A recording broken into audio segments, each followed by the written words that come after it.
শামাইলে তিরমিজির হাদিসগুলো যখন পড়তাম, হৃদয়ের আয়নায় একটা মূর্তি দাঁড় করিয়ে নিতাম, একটা অবয়ব দাঁড় করিয়ে নিতাম, একটা আকৃতি মনে মনে কল্পনায় ভাসিয়ে নিতাম। চাইতাম আমিও যদি এমন হতে পারতাম, কিন্তু যা হবার নয়। তিনি ছিলেন মধ্যম আকৃতির, সুঠাম দেহের অধিকারী একটি মানুষ। তার চুলগুলো ছিল ঘাড় পর্যন্ত প্রলম্বিত, হালকা হালকা কোঁকড়ানো। তিনি যখন চুলের ভিতরে তৈল দিয়ে আছড়াতেন, মনে হতো মৃদুমন্দ ঢেউ দেখা যায়। তার কপাল ছিল চওড়া, ভ্রুগুলো ছিল জোড়া ভ্রু, ধনুকের মতো বাঁকা। চোখের পাতাগুলো ছিল ফুটন্ত গোলাপের গোলাপি রঙের এক একটি পাপড়ির মতো।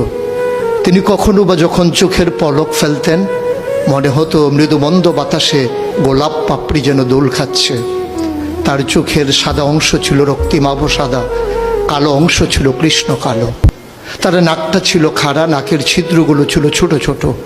নাকের নিচে ছিল সরু চিকন গোঁফ, গোঁফের নিচেই সেই গোলাপি রঙের ঠোঁট। তার ঠোঁটগুলো যখন কখনো বা মুচকে হাসত, গোটা পৃথিবীর মানুষ অবাক বিস্ময়ে দেখত, গোটা পৃথিবীতে যেন বিজলি চমকিয়েছে। তিনি কখনো বা যখন এই রাস্তা দিয়ে হেঁটে যেতেন, 1 মাস পরেও কখনো যখন সাহাবা হাঁটতেন, তার গায়ের জান্নাতি গন্ধ তারা পেতেন।